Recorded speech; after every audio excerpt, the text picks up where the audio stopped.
Hello and welcome to the Fate of Iberia. This is the latest DLC for Crusader Kings 3 and it has just had a big patch which has fixed a bunch of its issues, a bunch of stability problems, some mechanics not working, and generally just cleaned it up a little bit. So we're going to jump in for my first look, and there is a lot going on.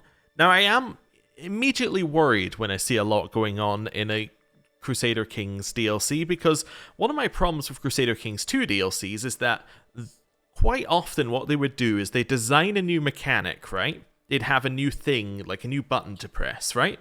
You click that button and it would have all these intricate mechanics that all link into each other, and they create an interesting situation, and you're like, this is cool. And then the next DLC comes out and they never use it again, right?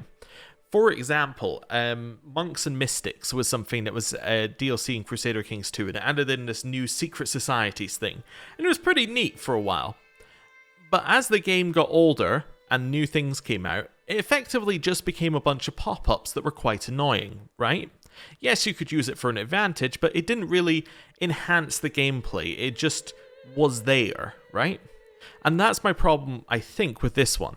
Now, I haven't used it yet, and to be fair, they could potentially apply this mechanic to other things. It's just a worrying sign when we get into it. So, what is the new mechanic? Well, it's a new button that we can press over here. This is the Iberian Struggle. So, the way that it works, generally, is that a bunch of people get involved in a struggle. Now, a struggle isn't necessarily like a war. It's not one side versus the other like a crusade. It's just something that's happening in the region, and there are bonuses and things that happen from that struggle, and then it all eventually leads to an ending. So it's kind of like a multi-stage event that's happening. So it starts off, if we have a look at it, in the Opportunity Phase. So the Opportunity Phase, it says, is after a long period of relatively peaceful coexistence during the Conciliation Phase, complacency begins to set in. Peasantry and nobility alike are comfortable that things just work, allowing more shrewd characters to take advantage of their naivety. Eventually, fresh abuses will either cause an escalation into the Hostility Phase, or else savvy politicking reaches an uneasy equilibrium through the Conciliation Phase. So, what does this mean? Well, it means in this phase we get a bunch of bonuses that lead towards what it was saying there. So, for instance, you can fabricate claims with prestige. Wars cost less prestige to do, so it's making it like there's going to be more wars. You don't necessarily have to have a lot of money to start them. You can do border raids. There are more interactions between characters. You can bargain for people to become your vassals. I think that's what bargain fealty is anyway. Yes, war leader asks a neighboring higher-ranked ruler to join the war in exchange for becoming their vassal. Okay, and then mercenary hire cost goes down. You can see all sorts of little bits in here. Learning languages. It puts a lot into prestige, basically, this one. There's faith effects, so you can convert to involved faiths. Holy wars cannot be declared. And then on... What's that one actually say at the bottom there? Interfaith marriages are available between involved characters. So if you have two characters involved in the in the same struggle, you can avoid some of the normal stuff where it'd be like, well, a Catholic person couldn't marry a Sunni person, right? That kind of gets blurred, and you can, I believe. So that's an interesting effect that you get specifically here. Other effects, you get a bunch of new decisions and new interactions against people. Demand payment, let me just see. Demand payment of gold in exchange for any hooks they have. Okay, so you just get that by default instead of having it be something that you would get from the Stewardship tree. Yeah, you can abduct, you can fabricate hooks. So basically it gives you a bunch of things that were already in the game, but you get them as part of the struggle event that's happening. Now, if we moved into the next phase, all of these phase effects that are currently existing would change. Like, I assume if we went into hostility, maybe interfaith marriages goes away. You know, if we went into conciliation, maybe some of these fabricating claims of war stuff goes away, and they get replaced with something else, right? So that's kind of the general concept of it, is that it would move into the next stage. And then once you're in conciliation or into hostility beyond that, there would be more phases.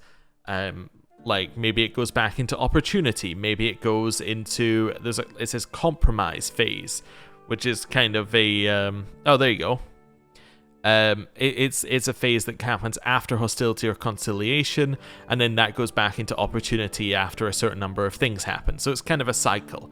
And this cycle will happen again and again and again until eventually you hit the ending decisions. And this means that you go for one, you have the things to complete one of these three things, and then that's the end of the struggle and you're done. So, what are these three things?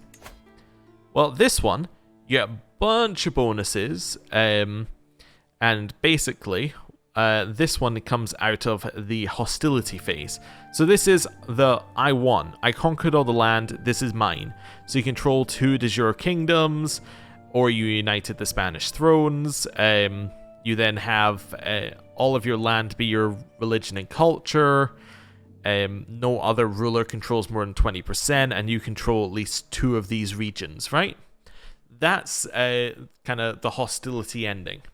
But you have to be in the hostility phase to get that to happen. So even if you have all of this completed, if your phase isn't the hostility phase, this option's not available. Status quo is the compromise phase version, where it has its own different things that you need to do for it. And then the détente one is in the conciliation phase. So again, it has its own sort of things. So permanently disable offensive holy wars between all involved characters. You've made a compromise.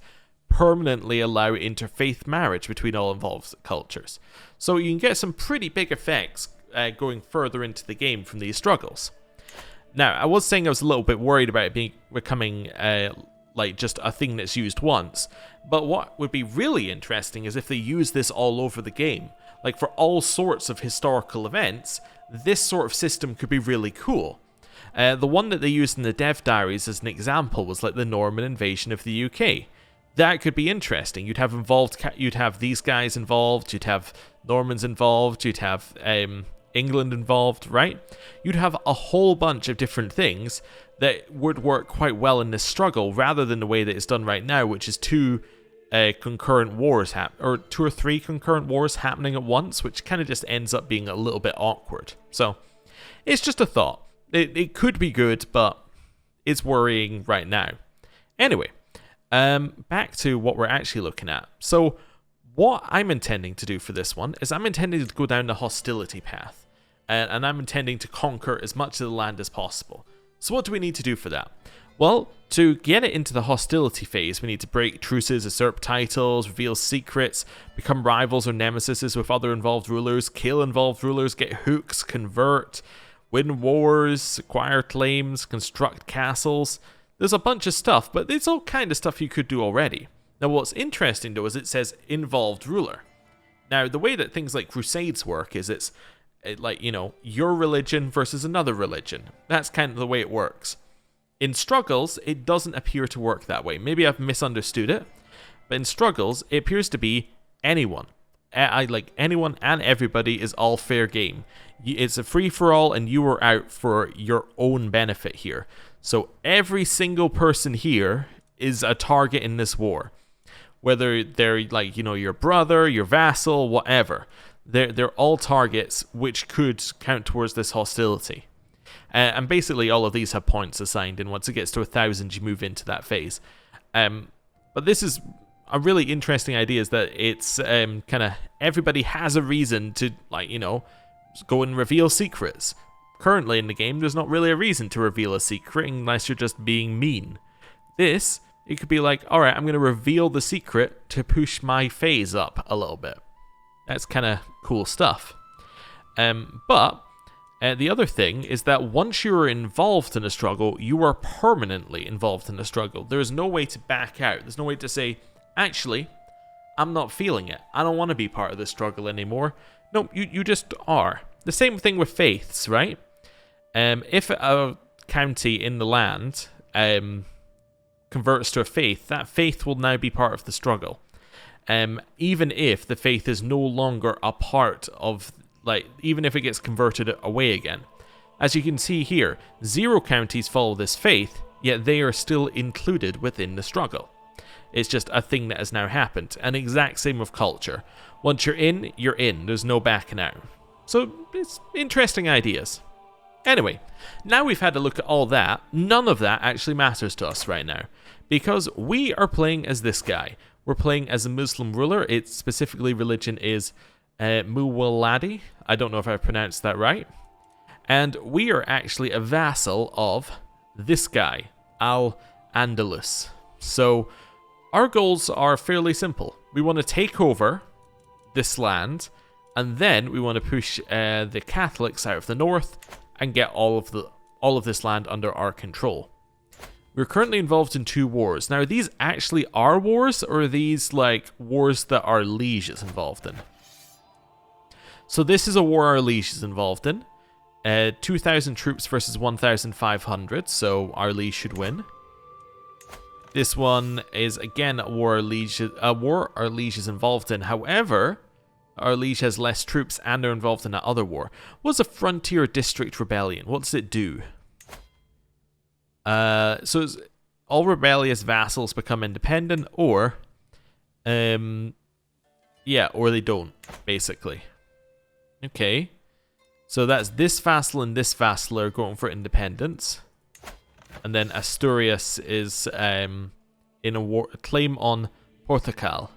So we're defending on that one. So that is duchy. Trying to figure out where that actually is here.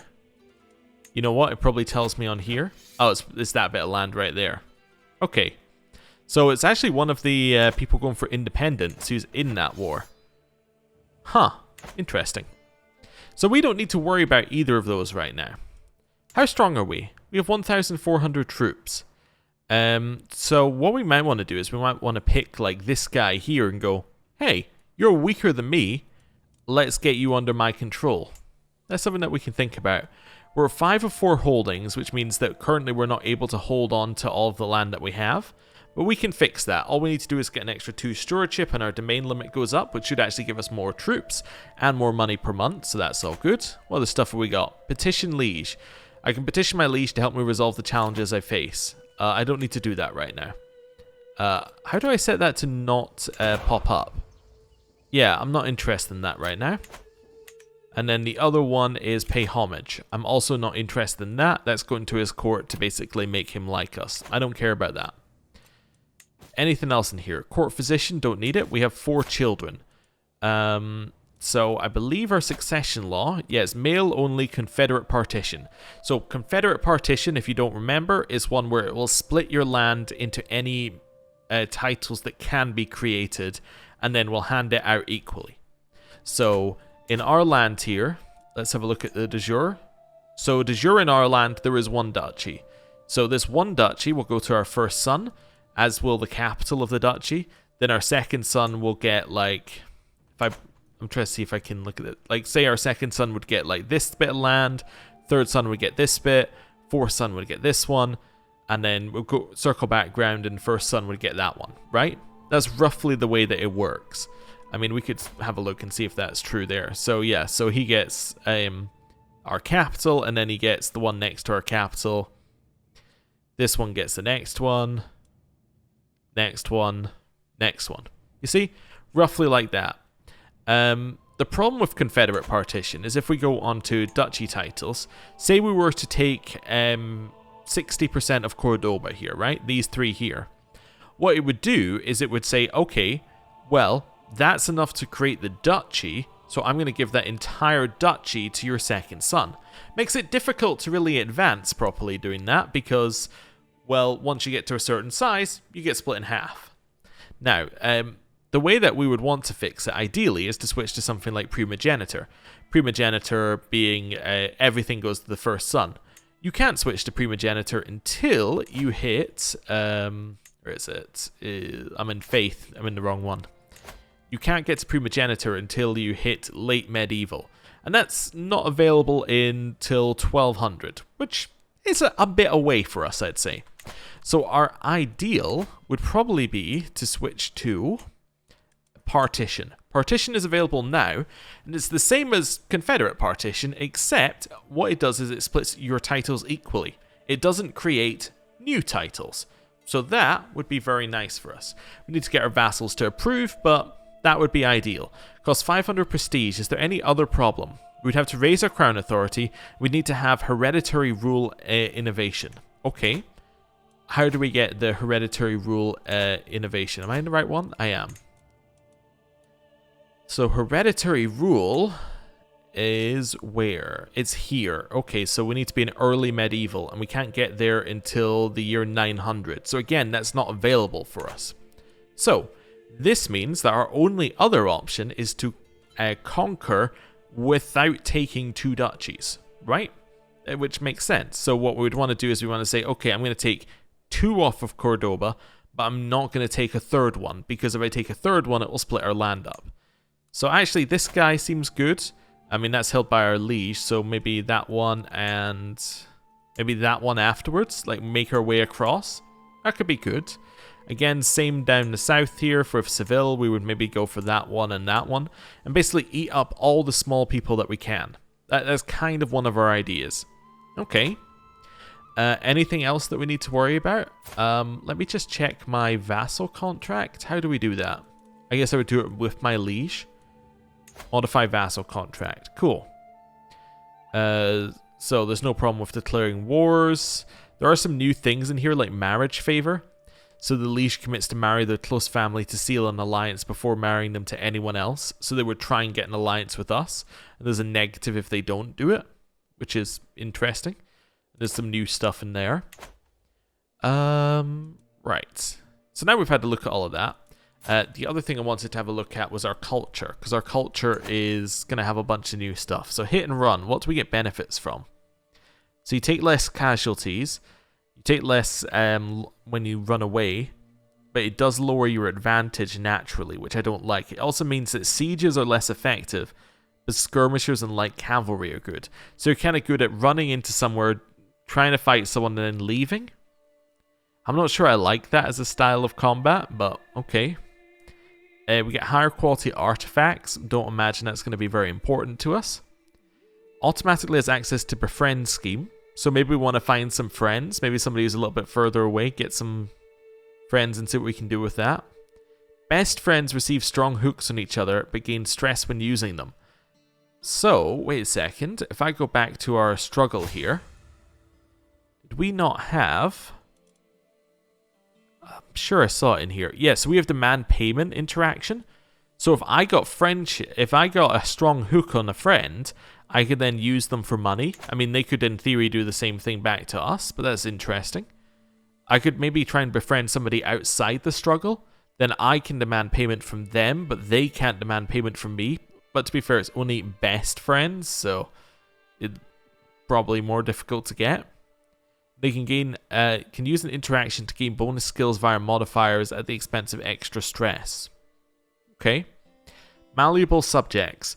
Vassals of this culture do not consider differing faith or culture when joining factions, will often learn the language of their liege, harder to promote culture in counties of this culture unless you share a heritage, easier to promote culture in this if you share a heritage, more likely to attract wandering knight characters.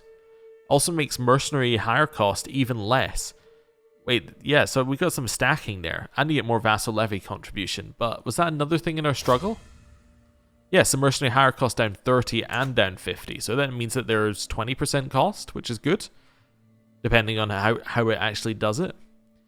Commanders are likelier to gain commander traits. May always challenge other characters to board games. May wager a personally held county in board games if both players have this rule. Huh. So we could challenge some... If we become good at whatever board games use, we could maybe pick somebody like this and say, hey, I'm going to challenge you to a board game and then try and take some land that way. That's kind of weird. In religion, you can see a new mechanic. So this guy right here is actually not our religion, but we share a head of faith.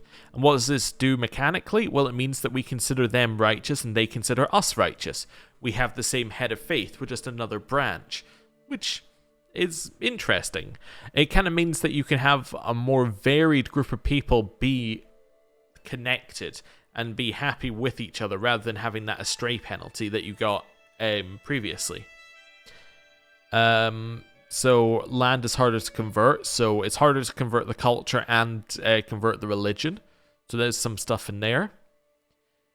Our head of faith can declare a holy war.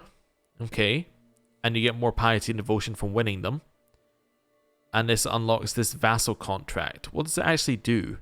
So all the main taxes of a different faith go up as well.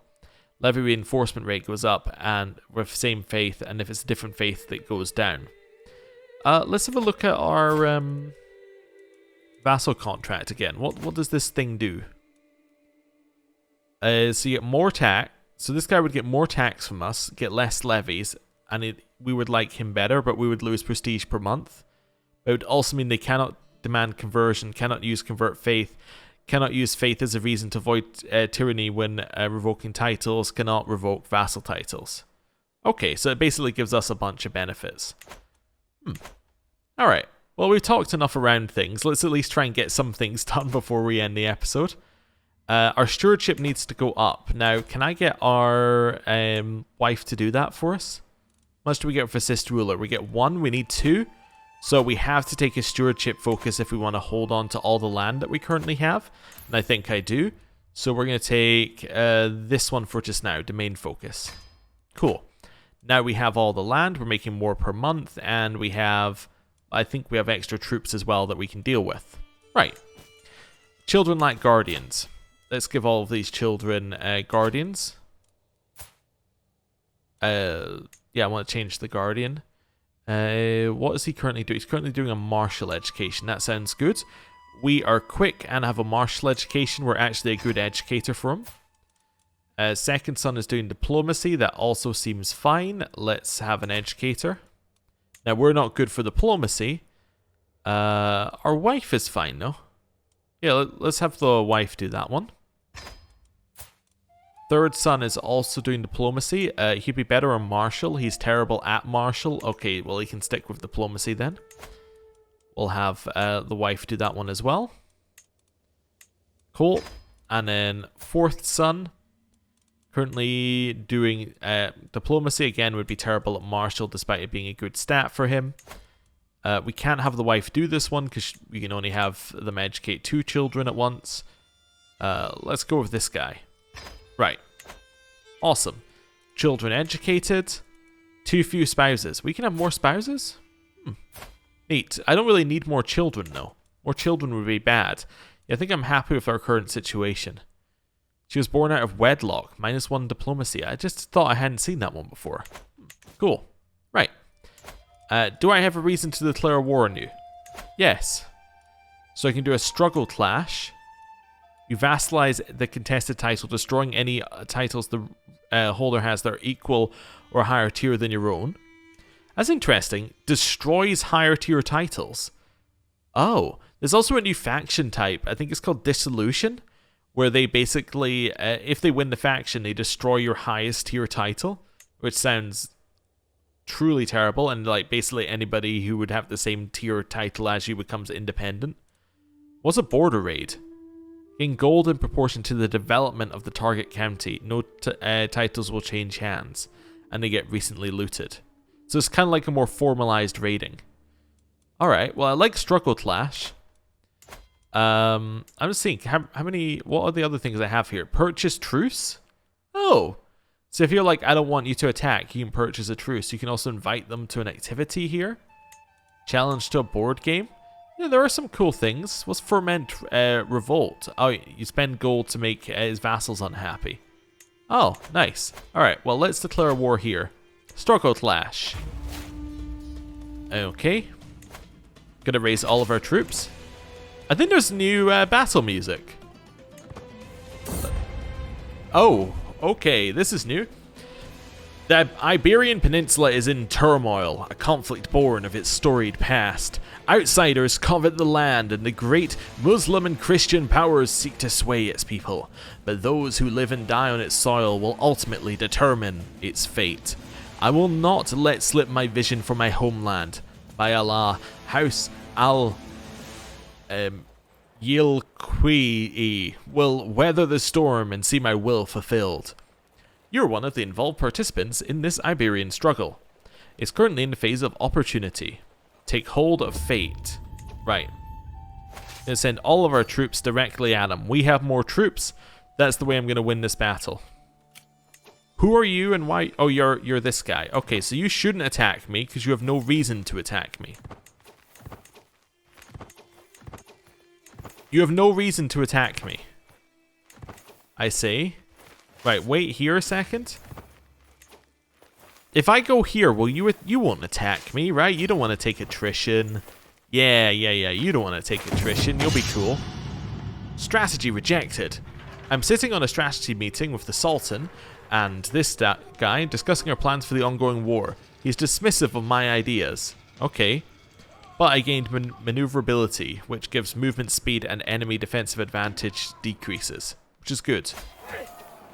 This is flashing a lot. Why is that flashing? Don't know. Oh, the other thing that is important, and it's just important in general, is once we get a royal court, I need to be very, very careful about royal court decisions. Like things that pop up at the side, because currently the game has a known crash to desktop where if you let one of those time out, the game just crashes. Which is unfortunate, but you know, we can work with it. Right.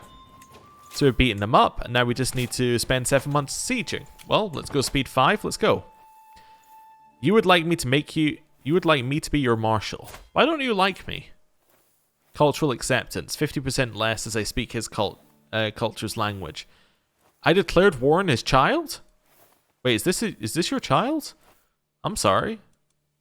Oh, I didn't know it was your turn to declare war on them. Right, accept. Let's go.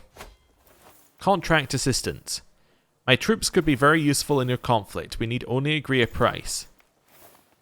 If his war contribution is at least 100 when the war ends, I will pay him 100 gold. No, because I've already won the war. I appreciate the offer, but I have already won the war. Anyone else joining this war on his side? Yes, this guy joined. He has 5 troops remaining. Okay, I think we'll probably be fine. I'm very happy they didn't come here. They could have destroyed me. Yeah, let's beat him. Let's continue beating him up. Right.